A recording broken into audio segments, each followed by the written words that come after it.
مرحبا بكم الناس الكل مرة أخرى في أولى حلقات النقاش في الدورة 35 لأيام المؤسسة. حلقة النقاش هذه اللي برشا يستناو فيها وباش يكون فيها نقاش. مرحبا بكم بعد في طرح الأسئلة على السادة المتداخلين، وشكرا لكم على حضوركم، والرجاء يفضلكم يعيشكم تاخذوا أماكنكم. خليني قبل كل شيء نرحب بالحضور بالسادة المتداخلين في القاعة، ورحب بالسيد ريكاردو مورينو اللي هو نائب رئيس البنك الأوروبي للاستثمار ووزير مالية سابق في البرتغال. فغير هذا باش يحكي لنا شوية زاد كيف على التجربة هذه في البرتغال. مرحبا بك. ورحب بالسيد الأستاذ محمد صالح بن عيسى، سيد العميد نحن نقوله عميدنا، وهو أيضا وزير عدل أسبق وأستاذ وسيفيك طويل عريض. سيد العميد مرحبا بك. ورحب بالسيدة سلوى الحمروني الخبيرة والأستاذة الجامعية. مرحبا أستاذة. سي أحمد كرم مرحبا بك، أيضا عضو المكتب التنفيذي للمعهد العربي لرؤساء المؤسسات. نعاود نقول وأذكر بالنقاش باش يكون حول نظام الحكم والنجاعة الاقتصادية. خلينا نقدموا شوية الموضوع هذايا عبر العمل الصحفي الفيتيار هذايا اللي باش تشوفوه مع بعضنا الناس الكل. Grande journée pour la Tunisie. Au Quai d'Orsay, M. Christian Pinault et M. Tahar Ben Ammar, chefs du gouvernement tunisien, ont signé l'acte qui proclame l'indépendance de la Tunisie et abroge la convention du Bardo. مثل الرهان الاقتصادي تحدي كبير للدولة التونسية منذ اللحظات الأولى للاستقلال. بعد عقود من الحماية الفرنسية كان من أولى الأولويات هو العمل على تحرير الاقتصاد الوطني وتونسته بالاعتماد على الكفاءات التونسية وبالشراكة والتعويل على المستثمرين وأصحاب المؤسسات. لذلك منحت الحكومة امتيازات جبائية وتسهيلات في القروض في الخماسية لتلات الاستقلال لتحفيز مشاركة أكبر للقطاع الخاص، وهذا من أجل توفير بنية اقتصادية ذات دعائم ثابتة وقدرة تشغيلية وانفتاح على الخارج لإثبات وتحقيق سيادتنا الوطنية. محتاجين للاستقرار والاستمرار مع قدر الإمكان المحافظة على الكفاءة. استقرار، استمرار، ولو على شيء مثل الحصر المتوسط خير من فوضى مثل الحصر المعنوي والتناحر. عام ورا عام كثرة التجارب الاقتصادية اللي خاضتها البلاد التونسية، بداية من التأميم أواخر الخمسينات اللي ساهم في تركيز مؤسساتنا الوطنية واللي لليوم ما زالت صامدة، وصولا إلى التجربة الاجتماعية خلال ستينات القرن الماضي. أما في السبعينات انتهجت الدولة التونسية خطة جديدة بقيادة الهادي نويرة تمثلت في الانفتاح قدر الإمكان على القطاع الخاص والتشجيع على الاستثمار خاصة في القطاع الصناعي، وهو اللي خلق استمرارية الدولة، وبسبب ذلك تضاعف الدخل الفردي السنوي للتونسيين ل8 أضعاف بين سنة 1966 و 1986. علاقة الدولة بأصحاب المؤسسات خذت تدريجيا منعرج آخر. منسوب الثقة بين الطرفين بدأ في التراجع، وفي العشرية الأخيرة تخلق نزاع سياسي اختلط في بعض أحيانه بالشأن الاقتصادي لتقارب المصالح، وأصبح أصحاب المؤسسات محل شيطنة أحيانا من المجتمع ومن الطبقة السياسية أيضا، خاصة مع الأزمة الاقتصادية الراهنة وتراجع القدرة التشغيلية لعدد من المؤسسات في ظل عجز السياسيين على التعبئة الاقتصادية. حالة الصدام هذه أدت لتراجع في النجاعة الاقتصادية، واليوم نحن أمام رهان جديد، إما إعادة الثقة لإحداث ديناميكية اقتصادية أو المواصلة في الضبابية الحالية في ظل نظام ديمقراطي ناشئ بحاجة إلى تنمية اقتصادية حتى يثبت دعائمه. نحن بحاجة إلى تنمية اقتصادية. به قبل كل شيء خليني استسمح السادة المتداخلين أنه نبدأ بالأستاذة سلوى الحمروني، بما أنه كلنا هنا معناها رجال. خلينا نسبقوا ساعة الأستاذة في السؤال الأول. هل أستاذة سلوى الحمروني هل ثم نظام حكم مثالي يحقق نجاعة اقتصادية؟ وخليني نطلب بالسادة المتداخلين خذوا راحتكم، اللي يحب يجي بحثنا في البيبيتر مرحبا، اللي يحب يقعد في بلاصتو ويجاوب من بلاصتو كيف كيف في الفري على راحتك. هو تقنيا يظهر لي افضل واحلى في البيبيتر. ميرسي شاكر. سي بون.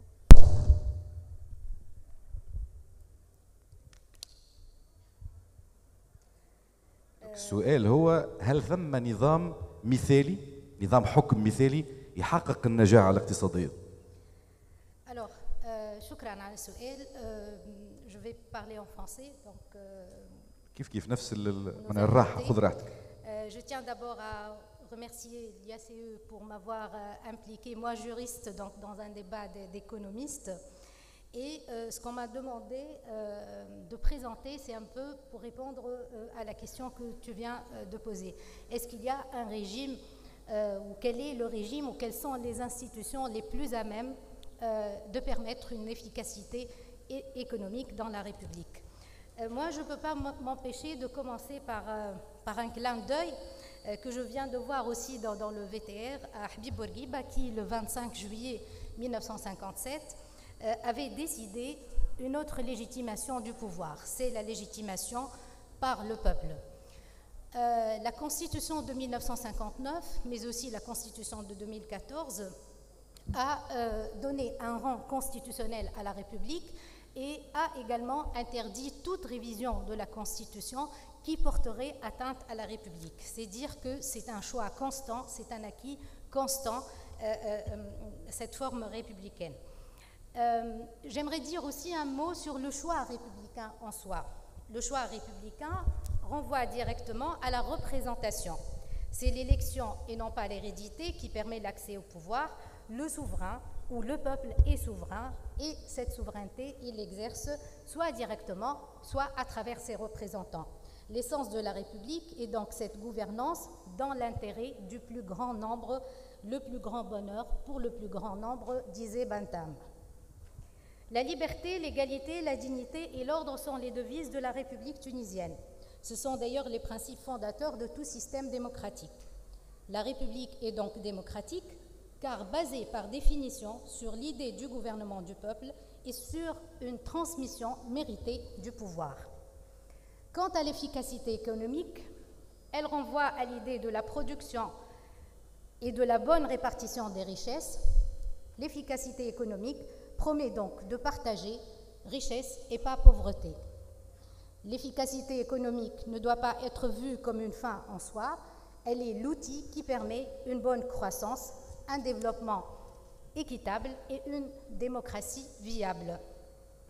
Lors des principales crises financières, la plupart des études ont montré que ces crises ont frappé les pays où la démocratie est faible, insuffisante, voire même absente.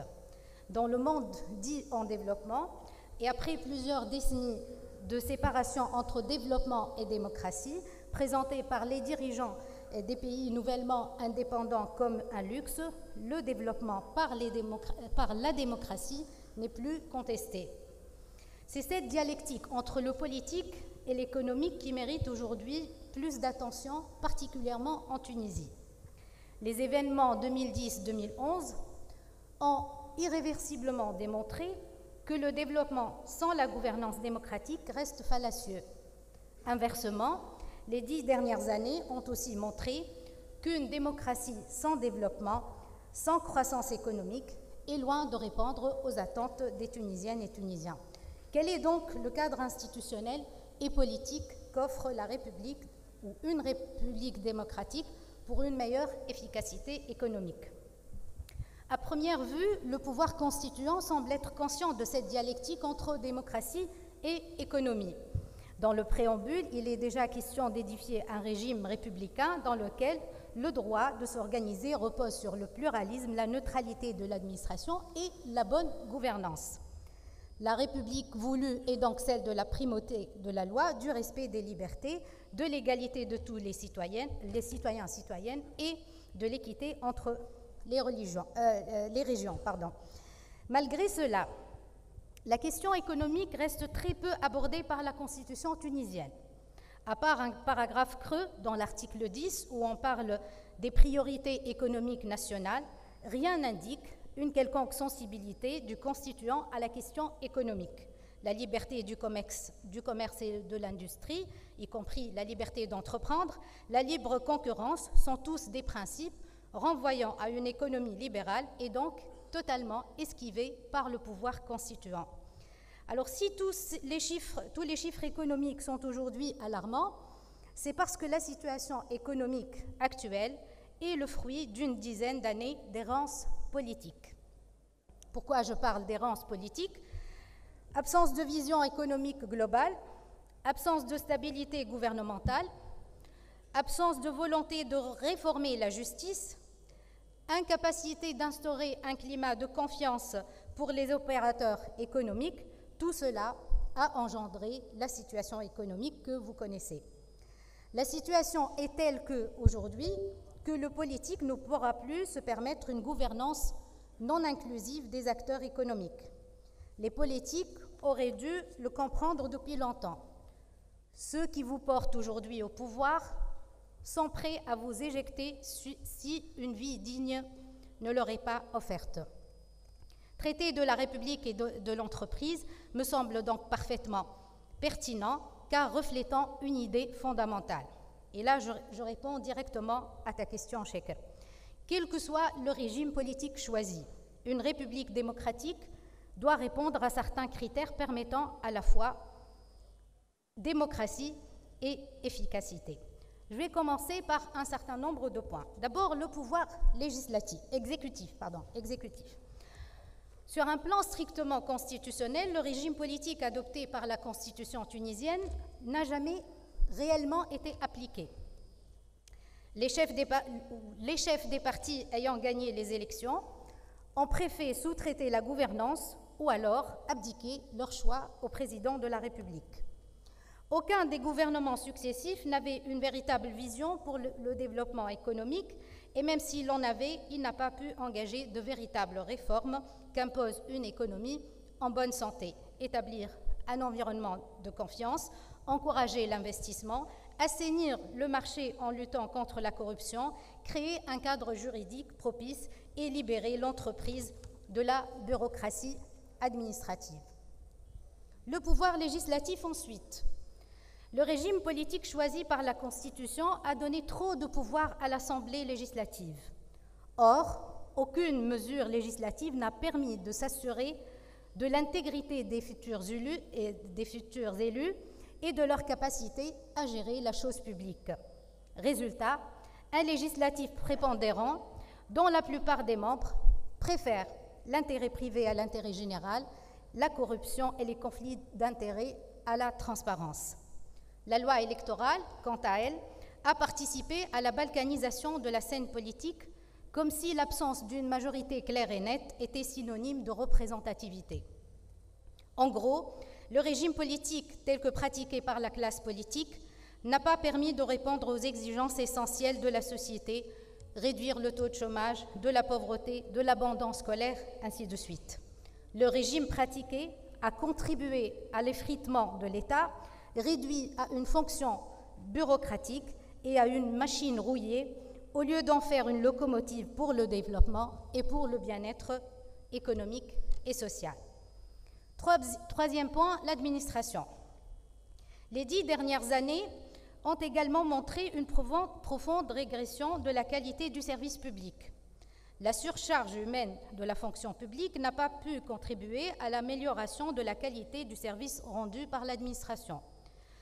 Plus encore que des services longs et complexes, l'administration tunisienne représente aujourd'hui un handicap pour l'innovation et pour l'entrepreneuriat. L'administration avec zéro papier a été promise depuis longtemps.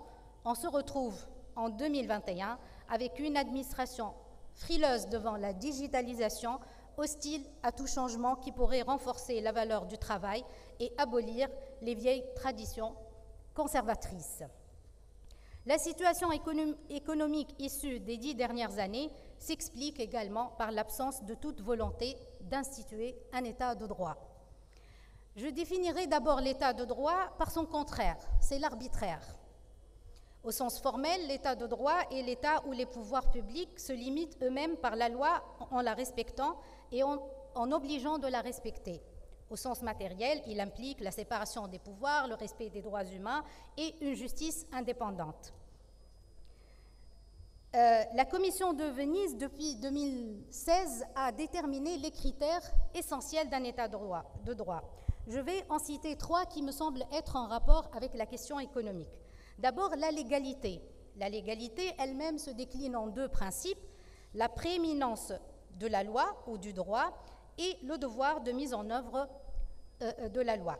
Prééminence du droit exige la constitutionnalité de la législation, l'adoption de la législation dans les délais prescrits par la Constitution, le respect du pouvoir exécutif de la Constitution et des autres normes de droit, l'adoption des textes réglementaires dans les délais exigés par la loi et la mise en œuvre du droit exige quant à elle le respect de la loi par les citoyens, mais aussi le respect de la loi par l'ensemble des acteurs politiques.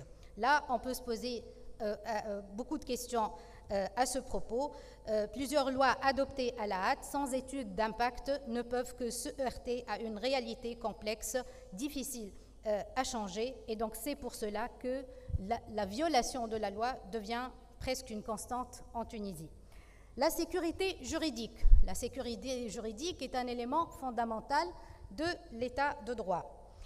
Qu'est-ce qu'elle implique? Alors, elle implique que les citoyens soient en mesure de déterminer ce qui est permis et ce qui est interdit par le droit. Et pour parvenir à ce résultat, les normes édictées doivent être claires et intelligibles d'abord et ne pas être soumises dans le temps à des variations trop fréquentes ni surtout imprévisibles. Donc la prévisibilité, c'est un élément fondamental. Or, ce qu'on a constaté, c'est que les changements excessifs des gouvernants ont mené à l'incohérence des décisions et à leur remise en question continuelle. L'accès à la justice comme dernier point de l'état de droit. Je ne vais pas m'attarder là-dessus, le doyen Mohamed Salah Ben Issa va en parler. Je dirais tout simplement que la question de l'indépendance de la justice doit être vue selon 3 points ou 3 angles. D'abord, l'indépendance de l'autorité ou du pouvoir judiciaire par rapport et en rapport avec la séparation des pouvoirs, l'indépendance des juges eux-mêmes, intrinsèquement, d'une manière inhérente à leur formation, leur profil, ainsi de suite, et l'impartialité de la justice. Donc, ce qu'on remarque aussi, c'est que malgré les réformes institutionnelles introduites dans ce secteur, les faits ont montré l'échec d'instaurer une justice digne de confiance, d'un pouvoir judiciaire assaini, intègre et efficace. Dernier point ou dernière condition pour les institutions qui poussent ou qui garantissent l'efficacité économique, évidemment l'intégrité et la redevabilité. Déclaration de biens, transparence, intégrité, efficience, redevabilité sont tous prévus par la Constitution de 2014. Avant et après la Constitution, les décideurs politiques ont pensé changer la donne en adoptant simplement des textes. Or, au lieu de limiter l'ampleur du phénomène, la période post-2011 reste caractérisée par une corruption généralisée, transsectorielle et transcatégorielle. La corruption est liée aux imbrications des réseaux économiques et politiques. Ici et là, il y a des corrupteurs et des corrompus, mais il y a aussi ceux et celles qui veulent contribuer à la création de la richesse, mais qui sont stigmatisés. Comment faire donc pour cesser la protection des intérêts économiques des minorités influentes par les décideurs politiques? Comment faire pour éradiquer la corruption sans pour autant ankyloser les acteurs économiques? Partant de l'ensemble de ces constats négatifs, à vrai dire, l'efficacité économique exige aujourd'hui des réformes politiques et institutionnelles sans lesquelles le pays perdra et l'économie et la démocratie. Donc, si tu le permets, Chekr, ou on reporte après, je ne sais pas, est-ce que je présente les recommandations tout de suite? لا خليها مشاش الريكومونداسيون. يعطيك الصحة سي أستاذة. إذا كان أنا نشد ممكن الملاحظة الأخرانية أنه الضمانات موجودة حتى يكون ثم نظام اقتصادي ناجع. مشكلة في التطبيق. لكن وهذا السؤال باش نمشي به السيد العميد محمد صالح بن عيسى، في مخيال البعض يعتقدوا انه النظام بين قوسين الديكتاتوري هو اللي تسهيل فيه الاصلاحات الاقتصاديه. ما نعرفش اذا كان وافقني في الراي سيد العميد ولا الميكروب هذاك ما يخدمش. لا نتصور يختم الميكرو.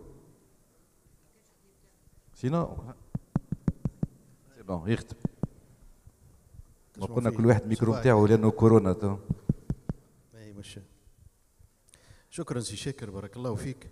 نحب نشكر السيد رئيس المعهد على الدعوه، شرف لي انا هذايا، خاصه واني هذه المره الثانيه. المره الاولى في الثمانينات من القرن الفارط مع سي منصور معلا الله يرحمه.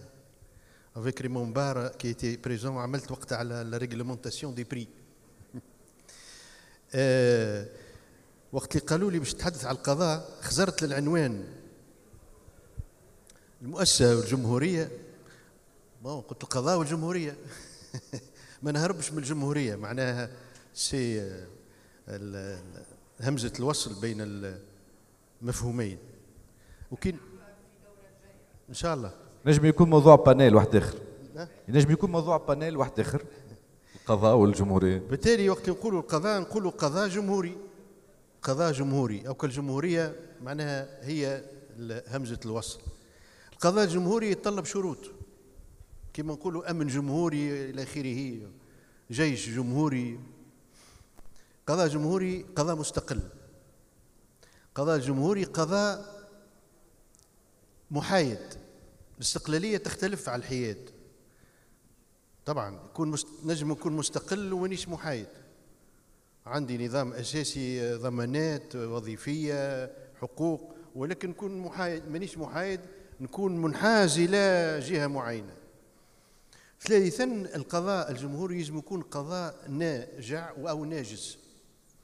efficacité، indépendance، neutralité، efficacité. أين نحن من كل هذا؟ وأين المؤسسة من كل هذا؟ وأين المؤسسة من كل هذا سيد العميد؟ أين نحن من كل هذا؟ الإجابة في الحقيقة في الوقت هذايا ربما ما تسمحلناش باش نطرقوا لكل الجوانب. أنا اخترت باش نركز على بعض عناصر اللي نعتبرها هامة، ربما في النقاش واحد يستكمل بعض والجوانب الأخرى. أولا ثم مكاسب ما ننكروهاش، معناها من الدستور الحالي. المكاسب على مستوى الدستور هي قطعت مع الوضع السابق. الحقيقة متاع ربي ثم هيكل هام هو المجلس الأعلى للقضاء، كثر الحديث عليه المدة هذه. طبعا أصبح مجلس أعلى يمثل القضاء فعلا، ولا كما كان الأمر عليه قبل الثورة. هناك 6 قضاة منتخبين، 4 معينين بالصفة و5 خبراء مستقلين، يعني 5 مستقلين. هو الحقيقة الفكرة الأساسية المجلس هذا يجب يكون يمثل القضاء ولا يمثل القضاة، والفرق شاسع بين العبارتين. فرق لأن القضاء هو شأن الشعب، شأن المجتمع، والقضاة هي فئة معينة طبعا تشتغل في قطاع معين. بالنسبة للهيكل هذا أنا نعتبره هيكل هام جدا. والدستور طبعا الدستور وضع ضمانات كبيرة، ضمانات استقلالية هامة في القانون الأساسي. والنقطة الثانية أيضا هي مشكلة النيابة العمومية، زاد كثر عليها الحديث. ميكرو سيد العميد، ميكرو. النيابة العمومية يعني زاد أيضا الدستور كرس لأول مرة في القانون التونسي، لأول مرة قضاة النيابة العمومية معناها يتمتعون باستقلالية مكرسة في الدستور.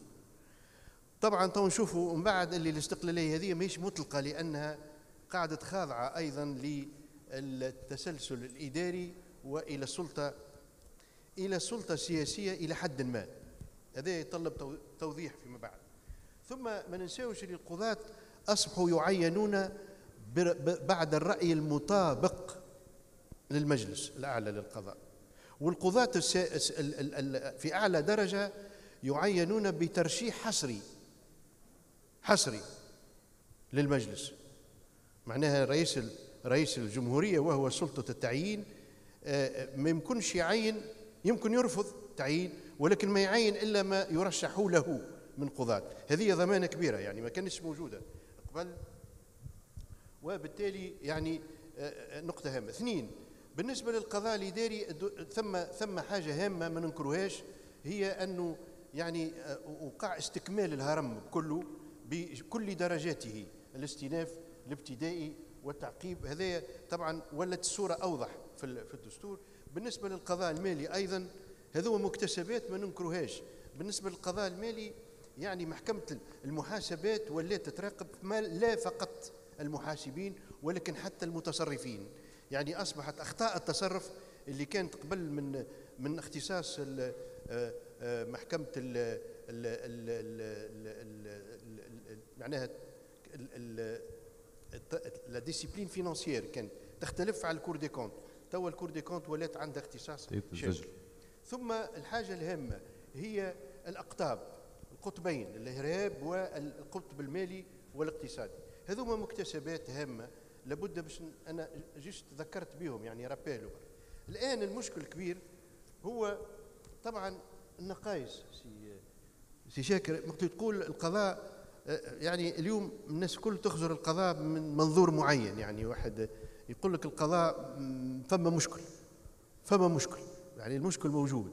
القضاء ثم أولا طول الإجراءات والبطء، يعني استهلاك الوقت، استهلاك وقت طويل جدا يعني، وهذه فيه كلفة يعني بجميع المقاييس، كلفة مالية، كلفة بشرية، كلفة اقتصادية للمؤسسة. لأن المؤسسة وقت اللي عندها نزاع ما تقعدش تستنى 3 و4 سنين باش تاخذ مثل حكم البات النهائي. هذا مشكل كبير، معضلة كبيرة. وعندنا طبعا هنا عدة أمثلة فيما يخص قضايا العدالة الانتقالية. لتوا ما صدر حتى حكم إلى الآن يعني ثم حكم بات، مازال ما عندنا حتى حكم بات إلا في استثناء واحد. ثم المشكلة الكبيرة هي داخل المجلس اليوم اللي اعتبرناه مكسب. سيد العميد فقط الميكروب شيء داخل المجلس ثم انقسامات، يعني ما ثماش تجانس بين الأصناف اللي فيه. هذا نأسفوا له، لأنه المفروض وأنه القاضي وقت اللي يأخذ مسؤولية في المجلس المفروض وأنه يبعد على المشاكل الفئوية والفردية مع زملائه. هذا مع الأسف مازال موجود. النقائص في القطب الاقتصادي والمالي. تأخير. علاش تأخير؟ لأن القضايا المالية متشعبة جدا، والمشرع نص على أنه في القطب لابد من إنشاء ما يسمى بالجهاز الفني الكل خبراء. إلى الآن لم يقع إرساء الجهاز. أي تبعات سيد العميد المكتسبات هذه؟ شنو التبعات نتاعها على النجاعة الاقتصادية، على إطار المؤسسة؟ التأخير، الناس ما تعرفش شنو اللي باش يصير في الدوسيات إلى الآن، قضايا نتاع فساد مالي. ولكن المشكل هو غياب الخبراء المنصوص عليها في القانون، منصوص عليهم في القانون، غيابهم صعب المسألة، لأن المسائل المالية معقدة جدا ولا بد من خبرة أكثر من ذلك. وهذه مؤاخذة للمجلس الأعلى للقضاء. وقع تغيير القضاة في الحركات القضائية. عندك قاضي تمرن 6 7 8 10 أشهر، بدأ يستوعب الملفات، تعمل هكا وتنقله. وطالبنا قلنا يجب حد أدنى من الاستقرار في الأقطاب. حتى في الإرهاب، قضايا الإرهاب معقدة. الحركات القضائية السنوية تؤدي إلى تغيير القضاة في أجال قصيرة، وهي خسارة كبيرة للأقطاب. يجي قاضي جديد يحب له على الأقل 3 4 5 أشهر باش يبدأ يستوعب المشاكل المالية ومشاكل الإرهاب. من هنا تجي تراكم القضايا والبطء والتأخير في إصدار الأحكام. ثم الحركات القضائية تصدر دائما بالتأخير، ديما في نهاية العطلة الصيفية. يعني هذا مش معقول. اليوم ما عادش مقبول باش الحركات ما تتعملش بالتقنيات الجديدة وباللي معناها اللوجيسيال موجودين، البرمجيات موجودة، وبالتالي لابد من تدارك هذا النقص الخطير. عندنا مثال على البطء، مثال ربما هو أخطر من ذلك، هو مشكلة عندنا منذ الثورة، مشكلة الأموال، ما يسمى بالأموال المهربة أو المنهوبة في الخارج. هذه مشكلة كبيرة. علاش مشكله كبيره؟ لان الاجراءات معقده. فما الانابات القضائيه الدوليه لكوميسيون روغاتوار انترناسيونال ما بين قضاتنا احنا قضاة التحقيق والقضاة في الجانب الاخر اللي موجوده فيه الاموال. فالشرط الان بعد يعني 10 سنوات ما استرجعناش الا القليل من الاموال. لان القاضي الاجنبي يقول لك اعطيني حكم بات يثبت لي المصدر غير الشرعي للاموال. ما عندكش حكم بات انا ما ناذنش بتحويل المبالغ. واحنا ما عندناش احكام باته. احكام باته ما زالت ما عندناش. بالتالي هذا مشكل كبير. والان جمدت الاموال، وصلنا للحد الاقصى 10 سنوات، ووقع في بعض الحالات التمديد بسنه واحده، يعني في نهايه هذه السنه مانيش عارف شنو باش يقع من بعد في المشكله هذه. هذا العيب الاول حينئذ، البطء وطول الاجراءات. ايضا في محكمه المحاسبات القضيه الاخيره والقضايا المعروفه الان ما سمي بالتمويلات الخارجيه للحملات الانتخابيه. تاخير. يعني هل يعقل ان نكون عندنا برلمان فيه نواب شعب يجلسوا أكثر من سنة وربما سنتين، ثم نفيقوا اللي هما عندهم تمويل أجنبي غير شرعي؟ هل هذا معقول؟ هذا غير معقول. حتى الميكرو قال لك مش معقول سيد العميد. أما فقط سيد العميد باش نحب السؤال نسأله هو هذا في المرحلة الحكمية، في مرحلة النزاع لو كونتونسيو مع المؤسسة، مع التيسو، مع الشب التيسو الايكونوميك، النسيج الاقتصادي. لكن هل معايا وانت معناها بارك الله في القانون الاداري مختص، ترى انه ربما نظام الحكم والتعقيدات الاداريه اللي عندها علاقه بالقانون الاداري هي اللي ربما تعطل زاد كيف نجاح اقتصاديه في تونس؟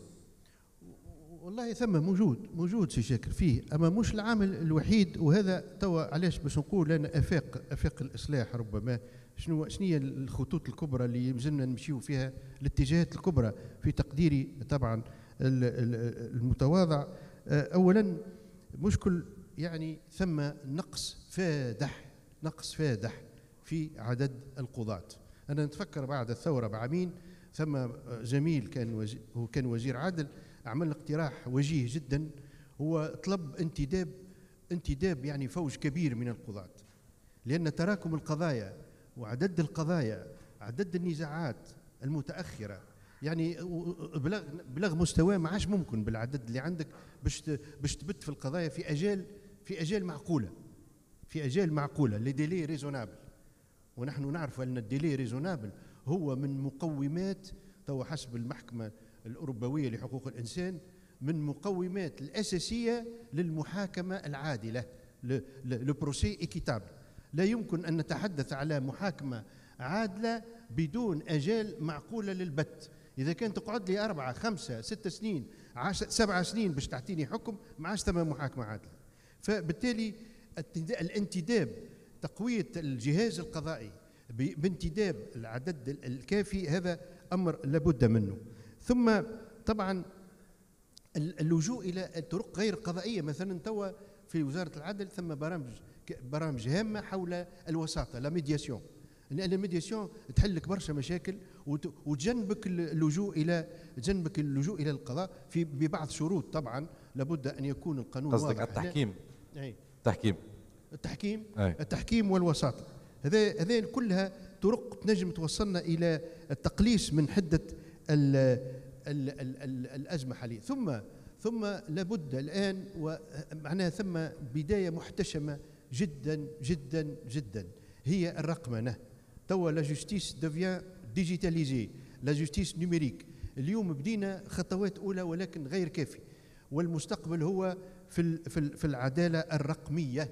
العدالة الرقمية اللي تخفف إلى حد كبير في يعني في كل الإجراءات التي تسبق المحاكمة وحتى أثناء المحاكمة، تبادل التقارير ومعناها الإرسال كل الاستدعاءات وإلى غير ذلك. الآن ما خطوناش الحقيقة خطوات هامة في هذا المجال، ثم تأخير كبير في مسألة رقمنة الوثائق، رقمنة الأرشيف، وتطوير البنية التحتية الاتصالية داخل المحاكم.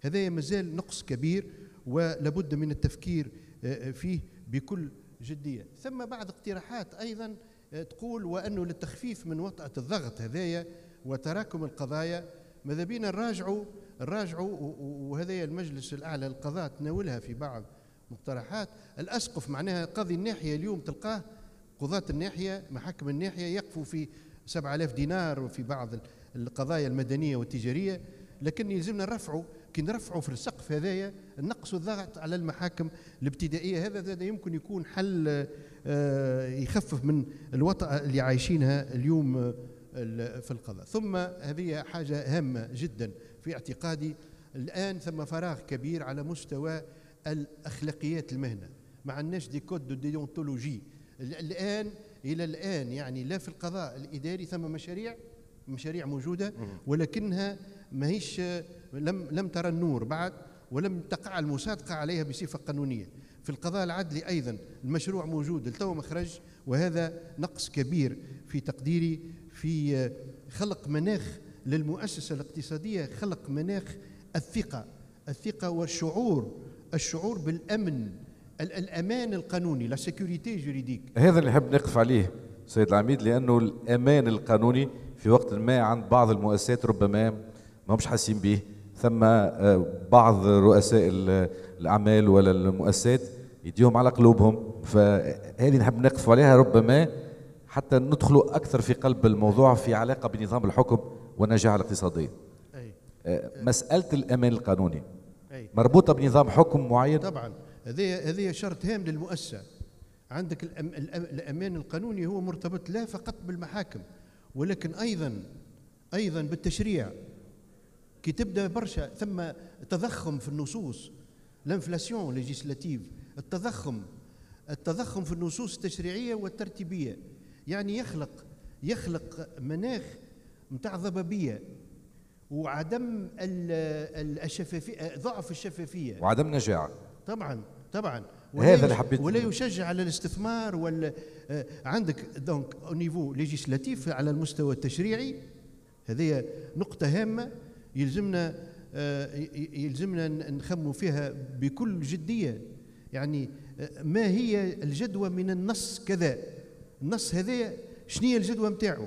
وهنا يلزمنا ندخلوا ما يسمى في بعض الديمقراطيات المتقدمة علينا شوية، هي دراسات تأثيرات النص، ليتود دامباكت، كما في الانفيرونمون، يعني تأثيرات النص على المؤسسة، على النسيج يعني الاقتصادي، الامباكت نتاعها على الاقتصاد وعلى المؤسسة، ليتود دامباكت. وفما حتى بعض بلدان مشاو في يقول لك نعمل مشروع قانون نعمله بصفة تجريبية، بروجي دو لوا اكسبيريمونتال، يقعد عام ونص عامين ويشوفوا النتائج ومن بعد يخليوه ولا يقع نسخه ويقع إلغاؤه. هذه ممارسات فضلة لابد باش يعني نخموا فيها مليا وان بجدية كافية. تفضل. نرجع لك بعد سيد العميد، شكرا لك على مجموعة الإيضاحات. سامحني راهو ثم برشا نقط أخرين ما نجمش نرجعوا لهم، ثم مازال عندنا الوقت. شكرا. مازالوا حتى أسئلة الحضور لهنا. أما نحب نتوجه بسؤال السيد ريكاردو مورينو اللي هو نائب رئيس البنك الأوروبي للاستثمار، لكن أيضا وزير مالية أسبق في البرتغال، والمشهد في البرتغال نتصور، ما نعرفش ربما هو ينجم يعطيني أكثر فكرة، ماهوش بعيد برشا على المشهد في تونس نحكي سياسيا، لكن رغم هذا البرتغال قامت بإصلاحات اقتصادية. شنو كانت الوصفة؟ هل الوصفة كانت في نظام الحكم أو كان ثم ربما الضغط الأوروبي عليكم؟ ماذا بينا ما نعرفش تجاوبنا على السؤال هذا لو أمكن، وخذ راحتك يعني لو تحب في البيبيتر ولا في مكانك سيد مورينو.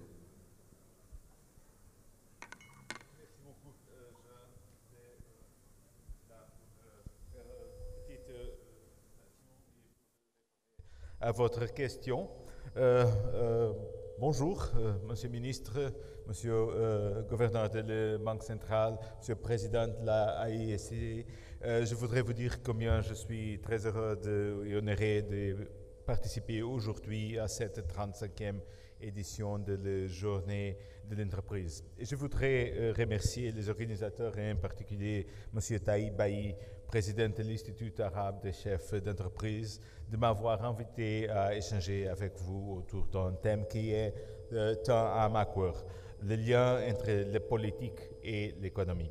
Je suis originaire d'un pays qui partage avec Tunisie de nombreuses caractéristiques, et pas simplement en termes de superficie, de population ou de climat. Notre histoire, plusieurs fois millénaire, notre économie traditionnellement tournée vers l'agriculture et la pêche, le développement de notre industrie dans le secteur automobile ou du textile, et bien sûr la traversée des zones de turbulence politique et économique qui ont obligé à être résilients et créatifs. La révolution du 25 avril 1974, également connue sous le nom de la révolution des Oyettes, a marqué le début de la démocratisation non seulement du Portugal mais également du sud de l'Europe, puisqu'elle a été suivie par la chute des dictatures espagnoles et grecques. Cette démocratisation ne s'est pas faite en un jour et le pays a connu pendant quelques années une période d'instabilité politique et sociale très importante. Sur le plan économique, la période consécutive à la Révolution a été marquée par une forte récession, alors que l'économie portugaise pré-révolutionnaire était caractérisée par une croissance continue du PIB, de la production industrielle et de la consommation des ménages. L'économie portugaise a connu à partir de 1974 plusieurs années de récession qui ont notamment entraîné un exode massif de nos travailleurs qualifiés et de nos entrepreneurs.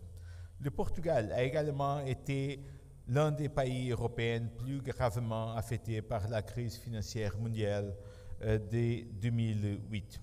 Pour empêcher un défaut de paiement, susceptible de déstabiliser la zone euro, l'Union européenne et le FMI ont soutenu le pays et on a pris une réforme profonde de notre économie. On a pris des mesures de relance de l'investissement par une consolidation et un renforcement du secteur bancaire et par une gestion plus rigoureuse des comptes publics. Portugal a su opérer en quelques années un redressement de l'économie spectaculaire, notamment grâce à la montée en gamme de ses exportations et au développement de l'industrie, des services et des nouvelles technologies. Depuis, le Portugal a connu un taux de croissance supérieur à la moyenne de la zone euro, de sorte que certains plusieurs parlaient du miracle économique portugais. J'étais un auteur de cette réforme, comme vice-ministre des Finances du Portugal. Et je peux vous dire que tout ceci n'est pas arrivé par miracle. Ça a été le résultat d'une élaboration minutieuse d'un plan de réforme crédible et soutenable. Une bonne planification des réformes et la recherche d'un compromis entre toutes les parties prenantes sont la source de la confiance et de la crédibilité. Tout ceci dans un cadre de stabilité politique, institutionnelle et d'un dialogue social continué et proche avec les forces vives de la société portugaise. Je suis personnellement convaincu que la Tunisie a le potentiel pour suivre cette voie. La Tunisie dépose en effet de nombreux atouts bien connus chacun d'entre vous.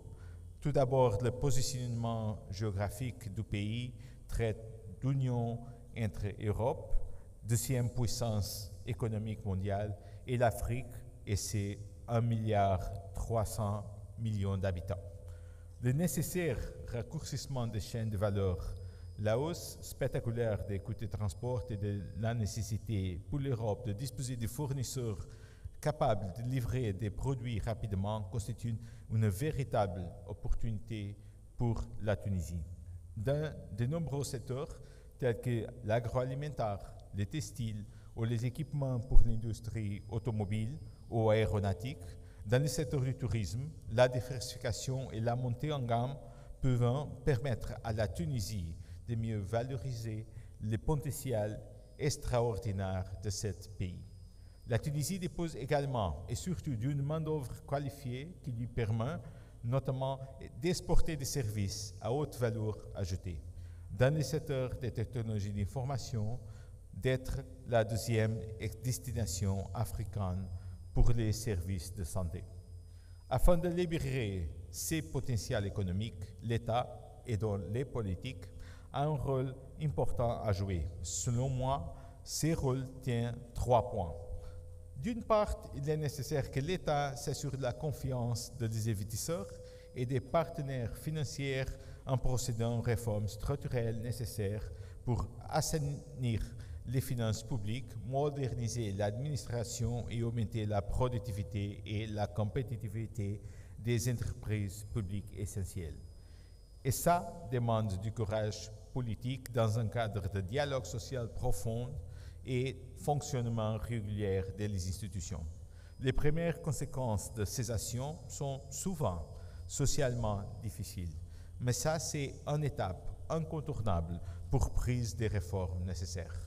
D'autre part, l'État doit faire en sorte que les acteurs économiques puissent exercer leur activité sans contraintes administratives inutiles et garantir les conditions d'une concurrence libre et non faussée entre les entreprises.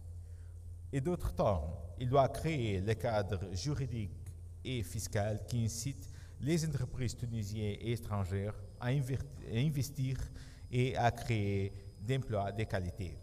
Partout où cela est possible, l'État doit laisser offres privées répondre à la demande et dans le cadre des partenariats publics-privés. L'État doit faire appel à l'expertise privée pour mener à bien les projets complexes, tels que la réalisation d'infrastructures de transport, la production d'électricité et d'hydrogène à partir des sources d'énergie renouvelables ou la gestion de la valorisation des déchets. Enfin, si je me permets d'insister sur ce point, l'État doit poursuivre ses efforts d'investissement dans le secteur où les opérateurs privés ne peuvent entièrement satisfaire les demandes des citoyens. Je pense notamment au secteur de l'éducation, de la santé, du logement ou de l'accès à l'eau et à l'électricité.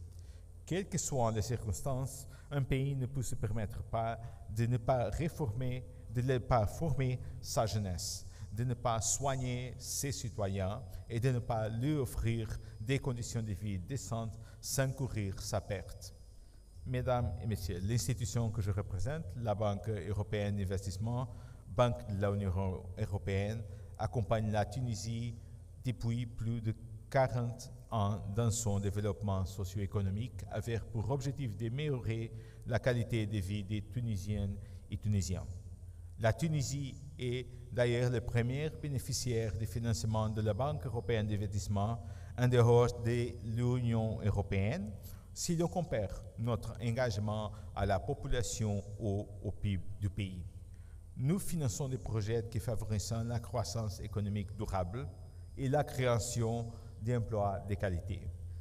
De nombreuses opérations financées par la BEI sont actuellement mises en œuvre dans le secteur des transports routiers et ferroviaires, l'aménagement urbain, l'éducation, l'énergie, l'assainissement et l'eau.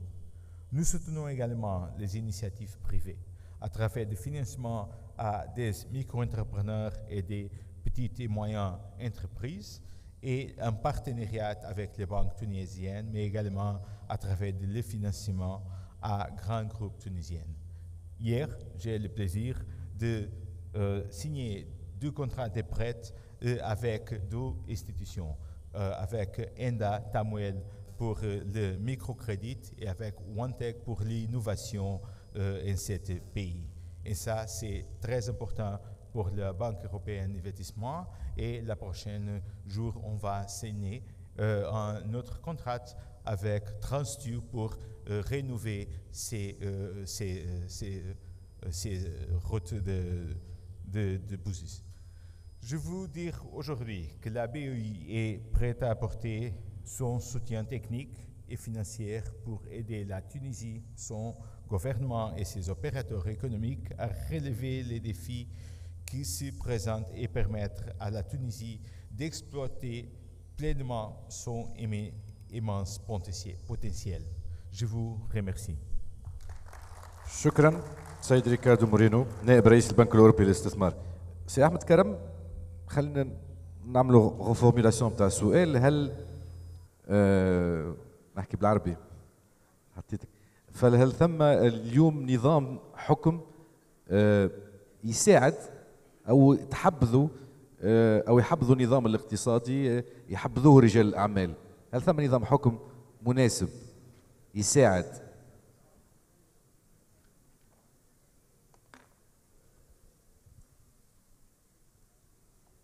حسيتكم تحب تعملوا رياضة المتدخلين الكل.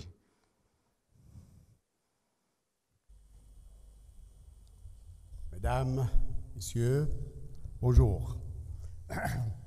C'est une sorte de calamité qui s'abat sur moi chaque fois où j'ai à intervenir. Les éminents organisateurs me classent dernier.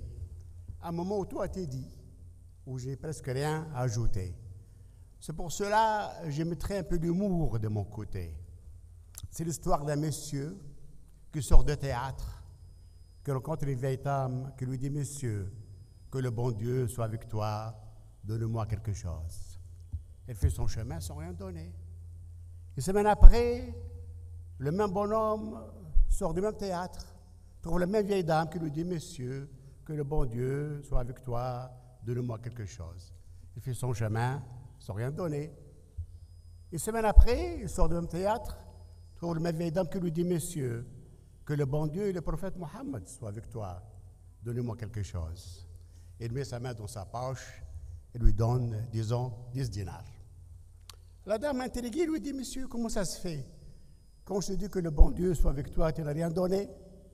Quand je dis que le bon Dieu et le prophète soient avec toi, tu as donné. » Je dis « Mais madame, c'est que je suis un banquier. J'ai besoin de 2 signatures. » Je pense que nous avons besoin maintenant de 2 signatures. Qu'est-ce que nous voulons? Nous voulons à la fois la démocratie et l'efficacité économique, donc la croissance économique.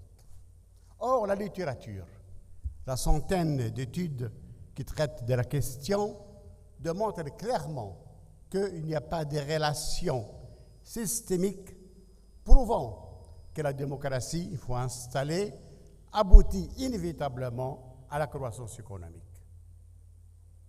Et l'expérience tunisienne le montre, le prouve.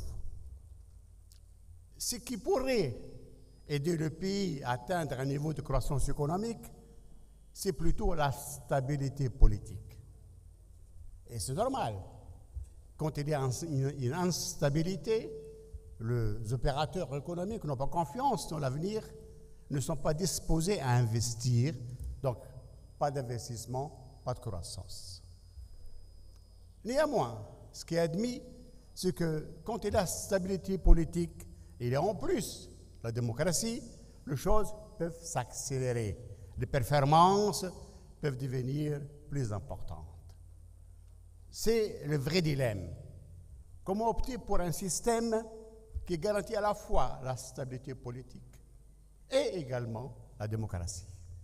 Je pense que nous sommes là au cœur du sujet. Nous sommes dans une approche qui doit privilégier inévitablement la mise en place et la configuration des institutions. Avons-nous choisi les institutions qu'il faut les plus efficaces? Et au cœur de ces institutions, il y a le mode de gouvernance politique. Chose est claire, en Tunisie, on s'est trompé. On a choisi un système de gouvernance politique qui a fait que l'État est devenu un fardeau pour la population, un fardeau pour l'entreprise, au lieu d'être un soutien des citoyens et de l'entreprise. Jugez-en vous-même. L'État tunisien dépense en moyenne chaque année, durant les 10 dernières années, en augmentation de ses dépenses, 10,7%. La part des dépenses de l'État passe de 22% en 2010 à 43% en 2021. سامحني سيدي احمد كرم باش نتفاعل معك شويه. قلت اخترنا نظام سياسي خلق مشكله. قلت اخترنا نظام سياسي خلق مشكله. هذا هو. حابين نعرفوا شنو هي المشكله لانه باش نقعدوا في قلب الموضوع في نظام الحكم. Donc, on était en mesure de s'attendre quand il y a cette augmentation des dépenses. Est-ce qu'il y aurait des effets positifs sur la croissance économique? Elle a augmenté que de 1,1% en moyenne durant les 10 dernières années. Des effets positifs sur l'emploi. Vous connaissez le taux de chômage. Des effets positifs sur le niveau de vie de la population. En dollars, le niveau de vie est maintenant inférieur à ce qu'il était en 2010. Donc, cette masse de dépenses, ce poids de mesure de l'État n'a pas été conforme sur le plan résultat à ce que nous attendions. Plus grave encore, l'État est un État gaspilleur. L'écart entre les dépenses et les recettes de l'État, qui était de 0,7 millions de dinars en 2010, s'élève actuellement à presque 12 milliards de dinars. Toutes les recettes sont orientées pour les dépenses courantes, salaires, dettes et autres. La part réservée aux investissements publics est à peine 2-3% contre 35% pour un pays voisin que le Maroc. Troisièmement, c'est une situation qui a provoqué un surendettement de l'État. La dette de l'État est passée de 25 milliards de dinars en 2010 à 100 milliards de dinars actuellement en 2021. نرجع لسؤالي سيد أحمد. أم هو نظام الحكم اللي يحبذوا النسيج الاقتصادي حتى نحققوا نجاح؟ Cela suppose que nous devrons nous poser des questions sur le mode de gouvernance. Est-ce qu'il est politique? Est-ce qu'il est le meilleur? Est-ce qu'il n'est pas venu le moment de consulter les citoyens, de consulter les opérateurs pour dire peut-être qu'il y a de nouveaux modes de gouvernance politique qui pourraient effectivement assurer la démocratie tout en gardant l'efficacité économique. Elle existe. Elle existe parce qu'effectivement, dans le plus de monde, il y a beaucoup de systèmes. Je parle entre autres du système présidentiel, qui est le plus apparent, le plus évident. Donc je pense qu'il est venu le moment de consulter par un référendum la population pour choisir le mode de gouvernance politique qui nous est le plus utile afin de sortir de ce guêpier et retrouver la croissance économique. Deuxièmement, l'action se pose également au niveau du gouvernement. Nous avons écouté ce matin Madame la chef du gouvernement qui a fait un discours excellent que personnellement je trouvais qu'il traite de toutes les questions à laquelle nous avions pensé et qui pourraient effectivement améliorer l'environnement des affaires. Mais il faudrait maintenant aller à l'action et montrer un peu plus d'audace. Et je pense que la vision du gouvernement devrait consacrer principalement la bonne gouvernance avec des effets sur la corruption, devrait consacrer également la maîtrise des équilibres économiques et financiers, éviter les dérapages de la balance courante et du budget de l'État, et j'en passe. Il faudrait également consacrer l'amélioration de l'environnement des affaires et également consacrer le développement inclusif afin de commencer à régler les questions de chômage, l'équilibre régional. Le troisième axe institutionnel sur lequel il faudrait travailler et agir vite pour que la démocratie s'accompagne par une croissance, c'est l'administration. L'administration tunisienne devrait subir une réforme profonde. Tout d'abord, il n'est pas normal, n'est-ce pas, que l'administration ne soit pas encore digitalisée. La digitalisation, c'est une réforme de rupture. Nous ne pouvons pas l'aborder avec une négociation, une approche dialectique. Il faudrait l'imposer avec un programme précis dans le temps. Il faudrait que dans une année et demie, toute l'administration tunisienne sera digitalisée. Mais cela suppose quoi? Cela suppose, est-ce que dans l'administration, il y aurait des compétences fortes? Et la Tunisie, malheureusement, a rendu son administration peu séduisante pour les vraies compétences. Et il faudrait penser à un système particulier qui intéresse de manière valable de compétences sérieuses, comme l'ont fait d'ailleurs d'autres pays avant nous, comme se prête à le faire la France très prochainement, encore qui aura à piloter avec le pouvoir politique la transition énergétique, la transition numérique, l'inclusion financière et tous les aspects rattachés à la modernisation et l'innovation d'une économie tunisienne. Il faut en fin de compte améliorer le climat des affaires. Et là, il y a tellement de textes qu'il faut revoir, tellement de procédures qu'il faudrait supprimer, tellement d'autorisations qui sont inutiles et indispensables pour lesquelles il faudrait effectivement s'atteler à assainir le climat des affaires pour que les investissements reprennent et la croissance économique retrouve, n'est-ce pas, sa cadence habituelle. Il faudrait également l'appareil judiciaire. Mais les amis ont parlé de cela. Ce n'est pas la peine que j'en traite encore. Il faut, cinquièmement et dernièrement, veiller à renforcer davantage tous les organes de supervision et de régulation. Il en a en Tunisie, Dieu merci, mais je ne pense pas qu'ils sont en train d'avoir le moyen nécessaire de logistique et autres pour qu'ils jouent le rôle d'arbitre, garantissant l'équité, garantissant le bon fonctionnement du rouage administratif et garantissant surtout un cadre qui soit serein pour l'investissement et sécurisant pour les opérateurs. Que conclure? J'ai fait mienne ce qu'a dit Jean Monnet, l'un des fondateurs de la communauté européenne. Il a dit « Rien n'est possible sans les hommes et rien n'est stable sans les institutions. » Mais également, il ne faut pas oublier ce qu'a dit Chateaubriand, l'écrivain et homme politique français. Il a dit que les institutions passent par 3 périodes. La première est une période de service. La deuxième est une période de privilège. Et la troisième est une période d'abus. Soyons toujours vigilants. Merci beaucoup. شكرا لك سيد احمد كرم.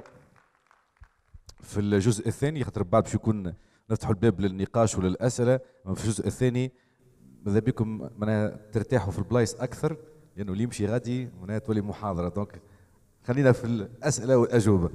باهي، نحن سالنا بعض من التوانسه، ما نقولوش التوانسه الكل، فريق العمل في المعهد العربي لوسائل المؤسسات، سالناه على العلاقه بين نظام الحكم وبين النجاعه الاقتصاديه. هل في السنوات اللي فاتت هذه الكل يعتبروا انه نظام الحكم، نظام الاداره عنده علاقه بالوضع الاقتصادي؟ وهذه كانت النتيجه نشوفوها من بعضنا. انا نعتبر انه النظام السياسي اليوم هو السبب الرئيسي وليس الوحيد، ولكنه الرئيسي في تأزم الوضع الاجتماعي والاقتصادي بالاساس في تونس. بالاخص من جات الحكومات الجديده هذه ومن اللي جات الثوره واللي جاء بعد الظهر كله، تعاقبت علينا حكومات انا راها حكومات فاشله 100%. قعدنا برشا واحنا في المرحله الانتقاليه هذه، فهمتني؟ دونك اوتوماتيكمون المستثمرين باش يهربوا، الناس الكل باش تهرب من البلاد. النظام السياسي نتاعنا ماهوش لك الكل وماهوش بالكدا وماهوش متمسك مع بعضه، فهمت؟ وذاك اللي يخلي كما يقولوا الشباب وحتى كيفاش يقولوا حتى الشباب مسكين طموحاته مشات في البلاد. كي صارت الثوره فهمتني، وكانت معناتها الاقتصاد مريقل في البلاد، وكانت معناتها النمو طالع بالكدا، معناتها سيبه، معناتها ماناش كيما الحاله هذايا. مرجع التدهور الاقتصادي هذايا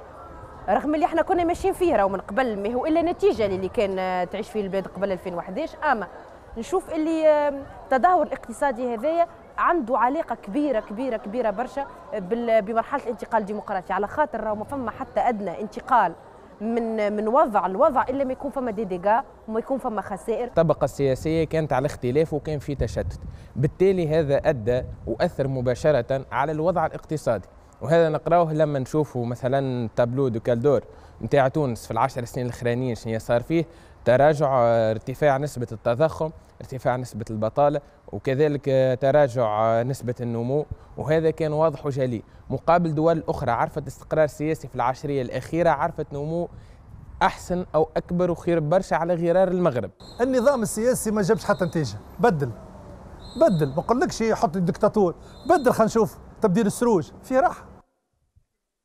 هل تبديل السروج في راحه؟ ما نعرفش اذا كان انتم هنا في القاعه عندكم نفس هذا الراي او عندكم اسئله اخرى حول محور النقاش واسئله للساده الحضور. ف بارول سيامين اول المتدخلين، اول الميكرو. مش نطلب منك لطف في السؤال. تيست 1 2 سي بون. سينو نعطيك الميكرو نتاعي وبعد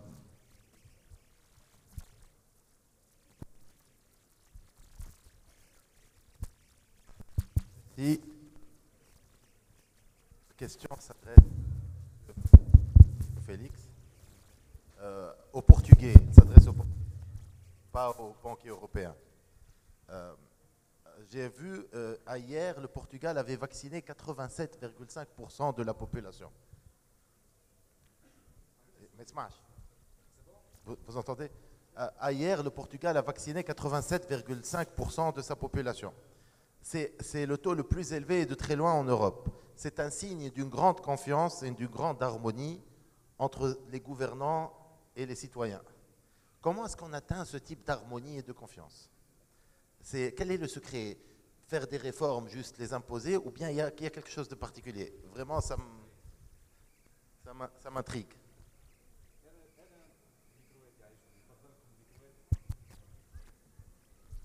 سحار وليد تبدل بالميكروات.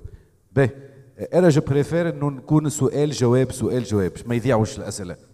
دونك السؤال الاجابه تفضل مسيو ريكاردو. Hello. Oh, my micro works perfectly. Well, what's the secret of vaccination? Vaccination in Portugal is well enshrined in our culture. People in Portugal used to take the regular vaccine plan. And when the vaccine came in particular after the wave we have 1 year ago, which was extremely hard and severe with disruptions in hospitals, I think there was a large sense in the Portuguese population that it was by protecting us, we are protecting the others. Then what was really key to achieve such a high vaccination in a short period of time were two questions. Well, the first one, which is very important, unfortunately we had it was having enough vaccines. The second one was having an appropriate logistic structure that managed to have all the people going to vaccination and supplying enough different points for vaccination across the whole country such that people was available to do it easily without a lot of costs for their personal lives. That's what I feel. It was not imposed. We are not even discussing about imposing it because it was not needed. شكرا. سيمونير سؤال. نعطيو الميكرو لسيمونير بالله.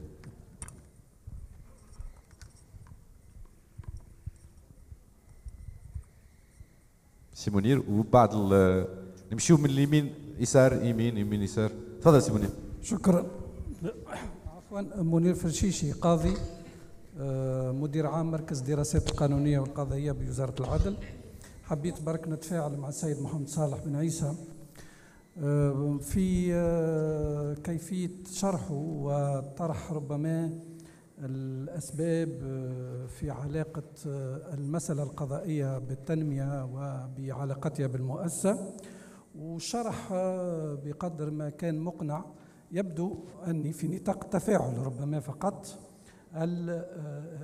يكون من الضروري الإبقاء على هذا الشرح، أو ربما تقتضي المسألة إعادة النظر في كيفية طرحه، على اعتبار أن القول بكثرة القضايا أو البطء في فصل القضايا في علاقة بالزمن القضائي، في مسألة الأقطاب واسترجاع الأموال، كل هذه الملاحظات أعتقد أن ربما هناك شيرة أخرى يمكن أن نتناقشوا فيها أو نتناقشوا على أساسها، ربما الأستاذ بن عيسى ينجم يعطينا رأيه فيه، لأن الزمن القضائي ماهوش مسألة بطء في التناول القضائي مع الملف بقدر ما هو بطء في الإجراءات المعتمدة تشريعيا.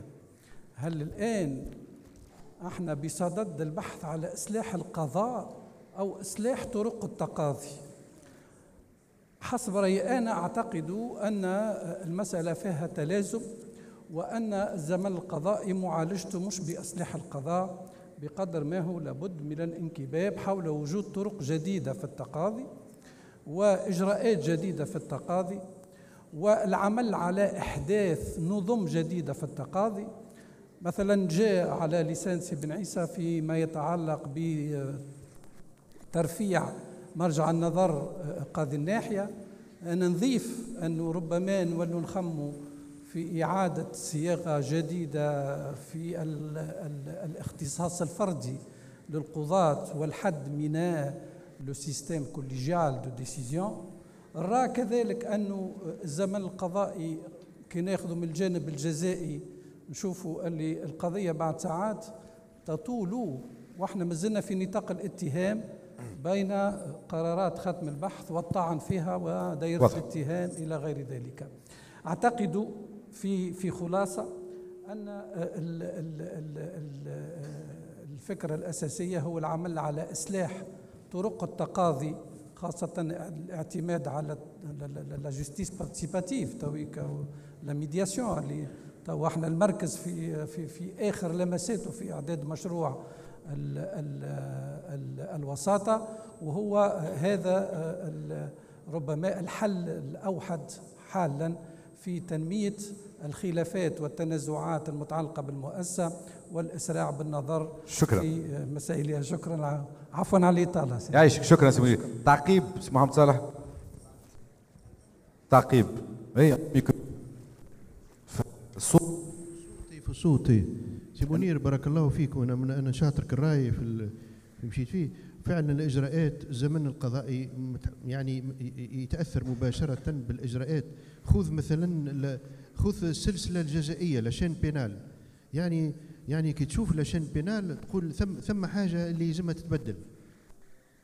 تحقيق يعني تحقيق بالتقاضي على درجتين، وثم حتى تحقيق قبل الحكم، ثم نفس يعني المسار في الحكم في المسار القضائي. عرفت سي منير يسمع فيا ولا يسمع فيك سي منير هوك؟ سمحت. فهمت. نفس الشيء مثلا في الطعن بالتعقيب. علاش ما نعملوا تقنيه الفرز مثلا، نفرزوا. مش كل الطعون مقبوله، ثم طعون ضيع لنا الوقت وفي الاخر تلقاها ترفض ولا ما تؤديش الى نقض الحكم في معناها بتاع الحكم النهائي الاستئناف بالتالي انا معاك. الاجراءات لابد مراجعه شامله، وانا اعتقد ان المجله اللي حاضره توا المشروع نتاع مجله الاجراءات الجزائيه عمل انا نعتبره عمل تاريخي. يعني اذا كان تقع المصادقه عليه مع الاسف البرلمان يعني ما برمجوش في العمل نتاعو، والمشروع حاضر وحقيقه باش يعمل ثوره في مساله الاجراءات. شكرا.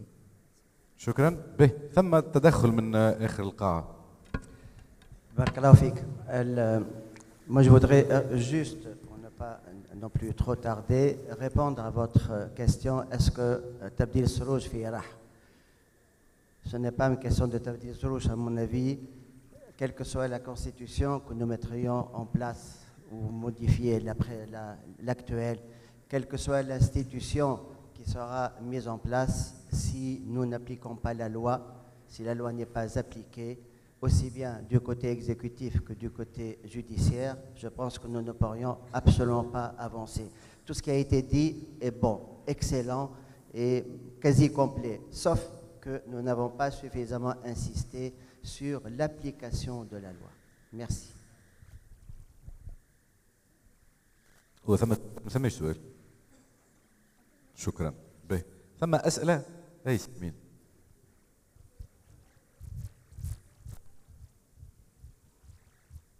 Mohamed Damaq. Moi, il me semble que pour pouvoir instituer une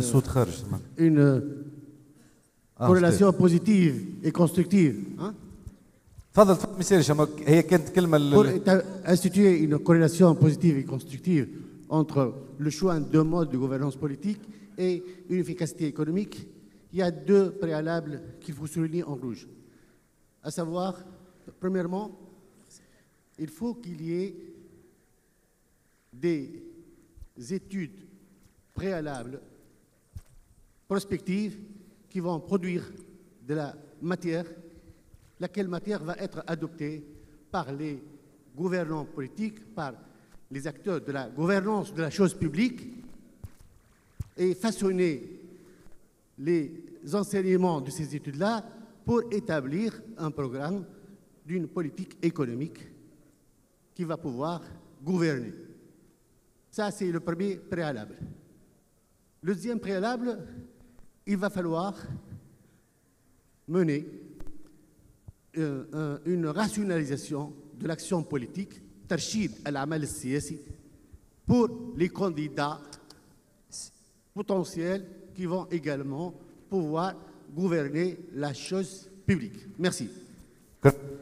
فقط نطلب منكم بكل لطف تكون ثم أسئلة ميكرو.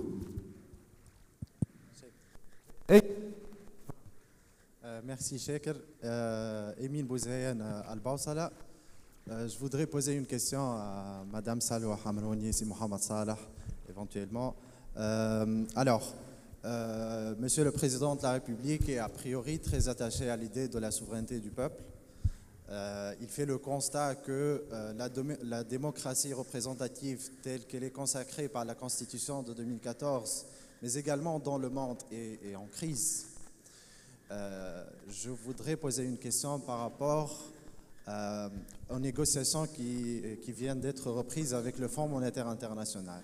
Évidemment, le plan d'ajustement structurel qui a été façonné par les institutions financières internationales, ce que l'on appelle le modèle de développement que nous connaissons depuis la fin des années 80 et qui est poursuivi jusqu'à maintenant, et pour nous à Al-Bawsala, nous pensons que les recettes du FMI, nous opposons d'une manière farouche aux recettes du FMI parce que nous voyons les choses du point de vue de l'intérêt général et des inégalités sociales, mais pour le moment, j'écarte et je mets de côté cette question sur le fond. Je me contente de poser la question du point de vue de la compatibilité de l'idée de se diriger vers des bailleurs de fonds pour contenter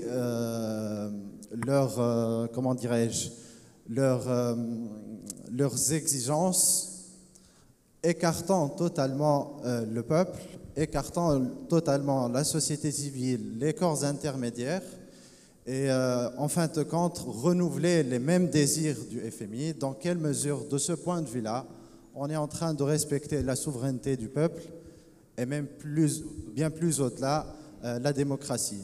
Je voudrais poser une dernière question très rapidement. Madame Salwa Hamrouni a évoqué l'arsenal constitutionnel en relation avec la gouvernance.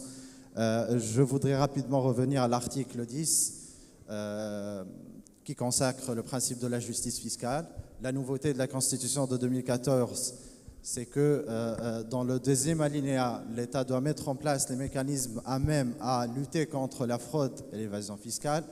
Tous les rapports nationaux et internationaux, même ceux du FMI pour le coup, mentionnent un manque de ressources criant qui fait en sorte que le fisc tunisien est dépourvu des ressources humaines et matérielles et le rend inapte à être en mesure de collecter l'impôt et à lutter contre la fraude fiscale, alors que, et jusqu'à maintenant, 10 ans après ce constat-là, nous gardons un effectif, évidemment, voilà. Amin, shukran. Souhait, Shaker, pour conclure en 2 secondes, est-ce que ce sont des déclarations de bonne intention, de décoration de la Constitution, ou est-ce que c'est censé être conditionner les politiques publiques en Tunisie? Voilà. Merci. Alors c'est beaucoup de choses, mais je commencerai par la question de la souveraineté. Là, on distingue la souveraineté du peuple et la souveraineté de l'État, mais ça se rejoint. Alors si on parle de la souveraineté du peuple, je l'ai dit rapidement tout à l'heure, elle s'exprime soit par le référendum, soit par des élections. Donc ça, c'est le renvoi au peuple qui est souverain. Quand on parle de la souveraineté de l'État, donc on se met à un niveau international, c'est l'autonomie de l'État. C'est l'autonomie, pardon, et c'est la liberté de la décision étatique.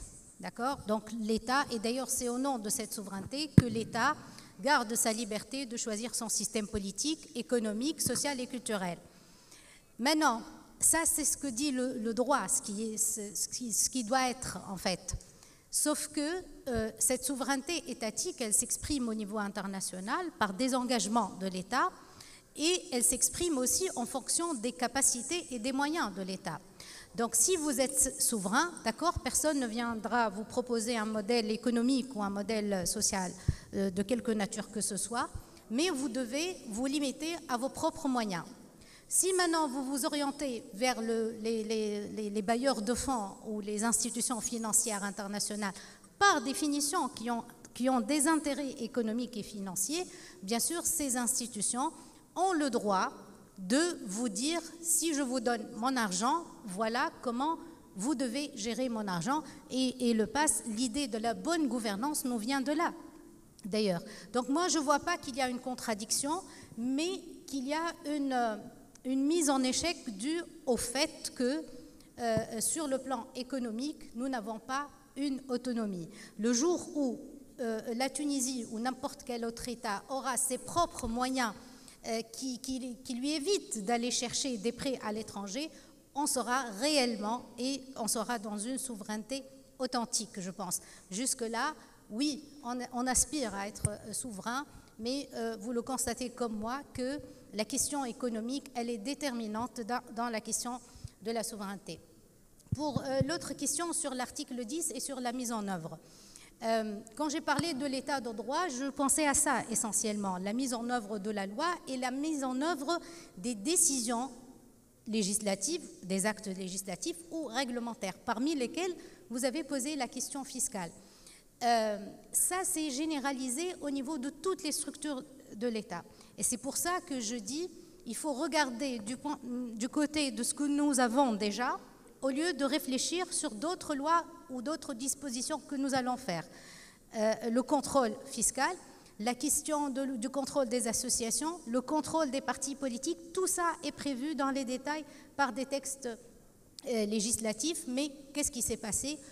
L'État ou l'administration ou l'exécutif ne met pas ou n'a pas les moyens nécessaires qui peuvent garantir ces dispositions-là. Donc là, malheureusement, encore une fois, on constate un écart, c'est un gap énorme entre ce qui est prévu par la Constitution et même par les lois, parce que sur la question de la redevabilité, sur la transparence, sur la déclaration de patrimoine, qui sont toutes des questions en rapport avec la bonne gouvernance, on voit très bien une défaillance du point de vue de la mise en œuvre. J'espère que je vous ai répondu. Très bien. Merci. كردو تحب عندك إجابة أيضا إجابة حول السؤال.